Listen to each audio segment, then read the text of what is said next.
When I first came to Aspen, my hair was really black. Black with a lot of red highlights, which were natural. Look what these years at the Aspen Center for Physics have done to me. Gray, gray, gray, with a little black still at the back. My name is Suzy Pines. I first came to Aspen with my family in 1965. We've been coming just about every year since then, sometimes half summers, and we felt very deprived that we weren't here in the summer. For most of the early years that we were coming to Aspen, we lived in Urbana, Illinois. David was on the physics faculty at the University of Illinois, and I was trained as a psychiatric social worker and was working in mental health clinics. But after several years of coming to Aspen in the summer, I switched to a different program where I could have the summers off and be in Aspen almost all of the summer.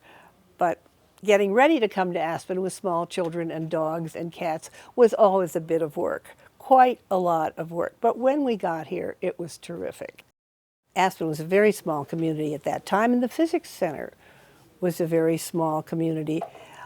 It was a wonderful community because we were families together all the time, children, lots of wives, lots of hiking, lots of horses, lots of tennis, lots of parties, and eventually children growing up to become part of the Physics Center as they got jobs here. For example, my daughter and Nikki Kaus cleaned houses for the Physics Center and swore that they knew every bit of gossip about everyone, but they wouldn't tell us. They were very well brought up children. Our son Jonathan, who was a bit younger, had become an avid bicyclist, knew lots about bicycles, and was hired by the Physics Center to maintain and repair bicycles. So they, I think, have those memories of their first jobs here as their best employment life ever. It was really great. It was a very rich life here, and we spent a lot of it together as families. We would assemble on Saturday, or usually Sunday morning, in the physics parking lot. Randy and George Stranahan would decide on the route for the hike of that day. We had already packed our lunches, packed our gears, packed our children, our dogs, etc., to go on the hike. But they decided on the route. Later on, Fred Zacharias and Jim Ball became part of the leaders of the hiking group. And Jim later led us into the mushroom world. But the hiking was absolutely marvelous because we, didn't know very much. Our family didn't know very much about the mountains, although I'd grown up in California, but the rest of the family hadn't. And we learned a lot about the outdoors in Aspen. We learned how to test ourselves. We learned when we could be strong on a hike. We learned what our weak places and points were. For example, I learned that between 10,000 and 11,000 feet, I always felt a little bit wobbly, but I could get through it and then go on. We learned how to go down steep snow slopes. I, who was not a skier, would lean forward and everybody would scream, "Don't lean forward, don't lean backward, just keep an upright position." We learned a lot of things about camping. We did a lot of camping, maybe even once a week, some summers, with the dogs always sleeping crosswise in the bottom of the tents. We learned how to appreciate this place because it was so special. And we learned how to appreciate our children and our families here because we had a kind of wonderful isolation, but a life in the out of doors. And as Rose Beta was talking about walking and what that meant, we learned to be silent and to be thoughtful and to learn about the flora and about other people on hikes. That was absolutely great. When we went mushrooming, we of course had to learn a whole new set of things. Jim Ball was a very good teacher. We learned what to choose, what to call it, how to recognize it, how to prepare it, and then how to go to new grounds whenever we could to find some more mushrooms. One summer when we were living in the house, which is now the Kaus house, we found enough chanterelle to feed 14 people for lunch. That was, I think, the biggest thing of all time then. Horses were a terribly important part of life because our preteen and teenage daughters rented horses at the Craig Ranch. My best friends were Eva Kaus and Margaret Gelman, both of whom I had known before coming to Aspen.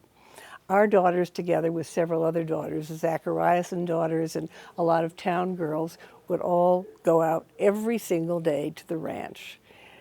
Eva, Margaret, and I spent hours every week on the telephone and arranging carpools and driving carpools. And the girls talked only about horses, going out and coming back. And they also talked about where they were going to spend the night in a sleepover.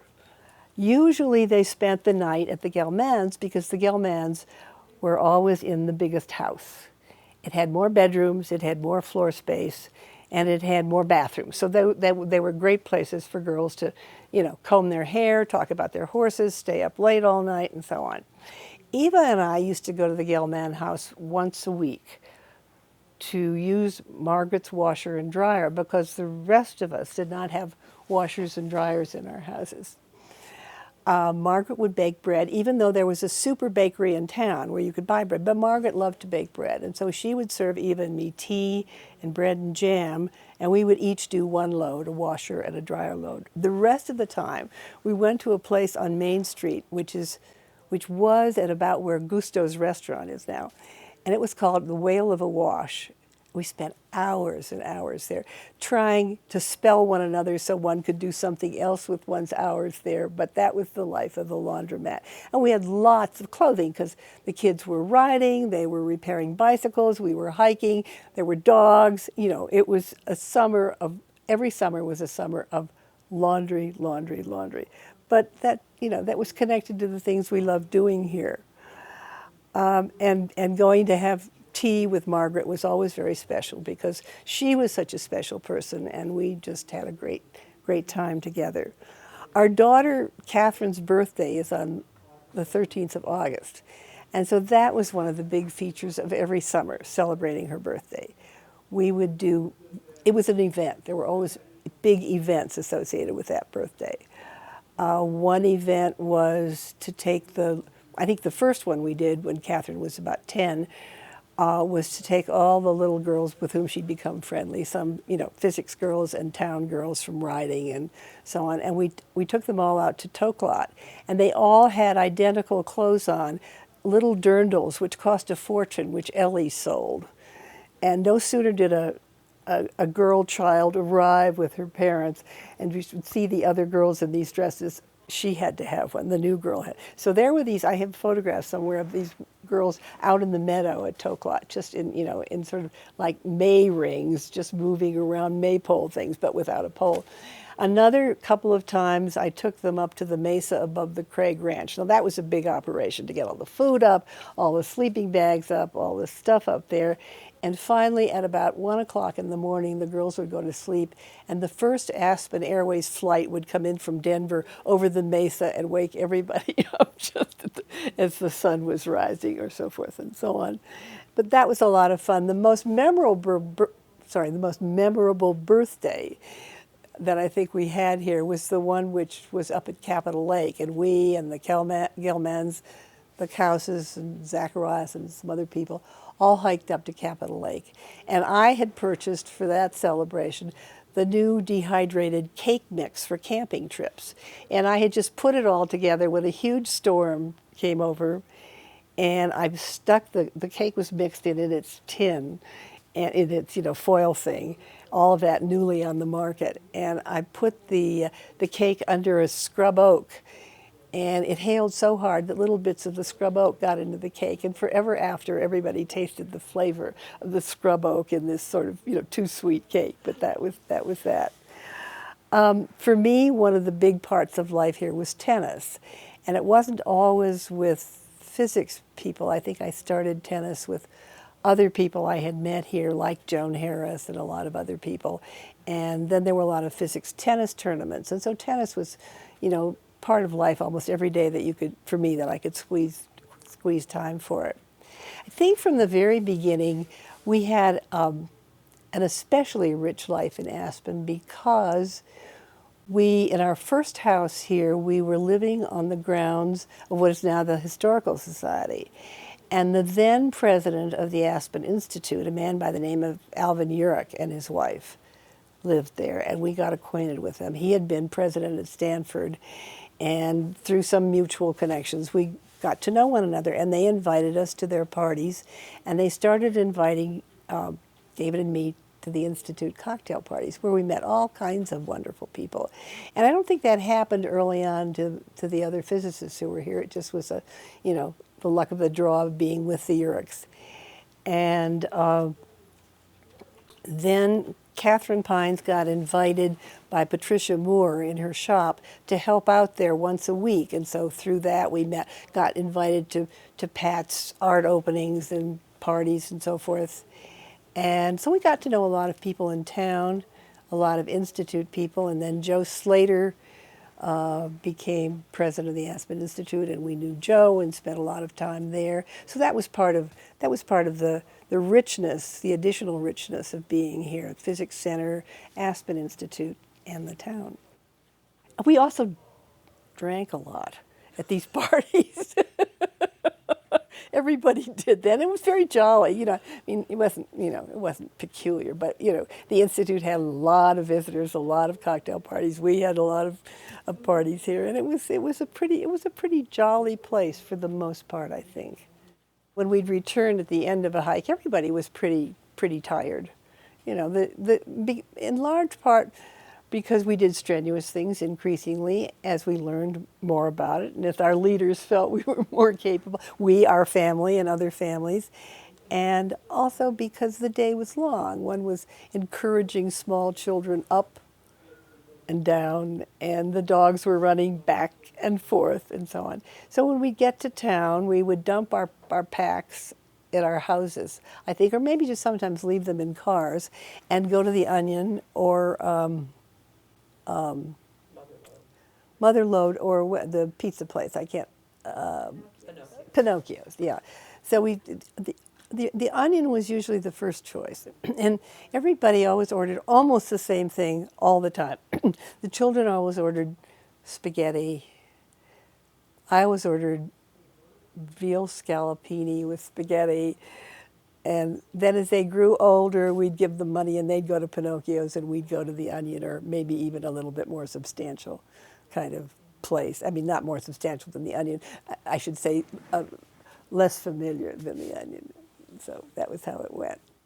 Aspen was probably the safest place on earth for small children, and we could just let our kids roam. That was part of the fun of being here. Little kids could go off with slightly bigger kids. There were just no problems.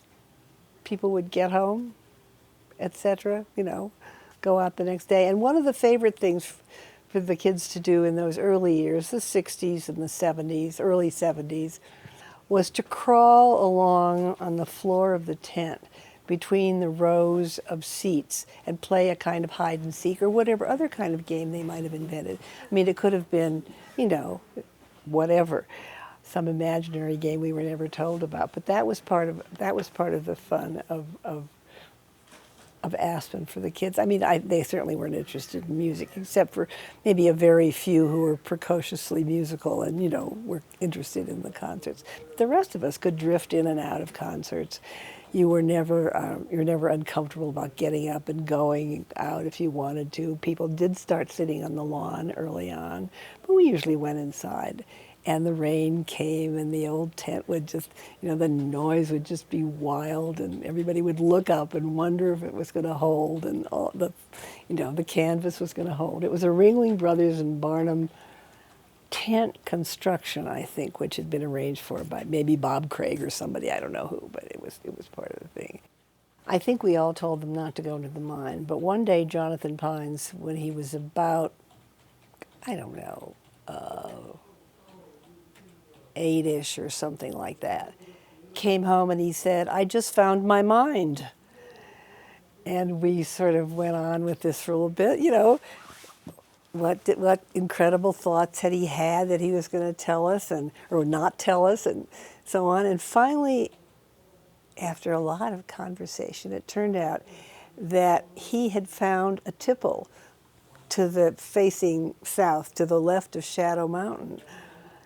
And fortunately, he hadn't gone into it, but he considered it for all the years after that his mind.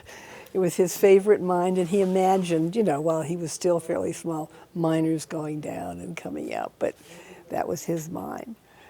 And another thing he did one summer was to find a cat. We had cats, but he found one wandering around actually. Maybe he found it in City Market, and he adopted it. And we didn't know he knew a French word, Perdue. Well, it was, you know, he was pronouncing it Perdue, which of course meant a lost something. But so after that, Perdue became one of our Aspen words for stray animals and so forth, and that was wonderful. Oh, then there was an announcement on the radio about a lost cat. So we took this cat to wherever one was instructed to take it, and Jonathan was very sad to have purdued his new cat. And talking about Jonathan leads me to say that I think there were many more girls the age of Kathy and Lisa Gelman and Nikki Kaus and, you know, Zacharias and girls than there were little boys Jonathan's age. And so he went to day camp at T Lazy 7, and then when he was a little older, he went to camp in Gypsum, the Anderson camp. But in between, I think mostly he spent a lot of time with bicycles or with, you know, just kind of wandering around. And when he was a little older, he learned to drive our Jeep. Oh, that was one of our Aspen things. We bought a Jeep, a 48 Jeep from somebody. And Jonathan learned to drive, but not for a real license yet. But he learned to drive in the music parking lot in the Jeep. And I learned to drive the Jeep just like that. Suddenly I had to drive the Jeep. We were in East Maroon, and I don't know why I had to drive the Jeep out, but there was a reason, and maybe somebody else will remember. But I was driving this Jeep for the first time, this very old, wonderful Jeep, and I was at a kind of that wasn't a 45-degree angle, but it seemed like it, you know. And I just gritted my teeth and learned to drive the Jeep then. And then later on, when we took the Jeep up, you know, behind little Annie and so forth, one of our dogs would sit on my lap, leaning to the, the passenger, leaning to the outside, the dog leaning to the outside on this Jeep with no roll bar and nothing at the time. So that was part of, you know, the excitement of this place and what we talk about when we got back to the flat Midwest.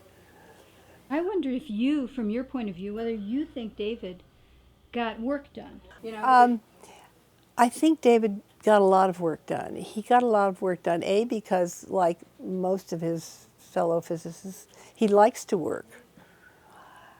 B, it was a wonderful place to work because you could work very hard, stop, go out and play tennis, play a couple of sets of tennis, come back and work. You know, it's such a non-hostile environment, both in terms of weather and animals and mosquitoes and things. It was easy. It was easy to go from one thing to another.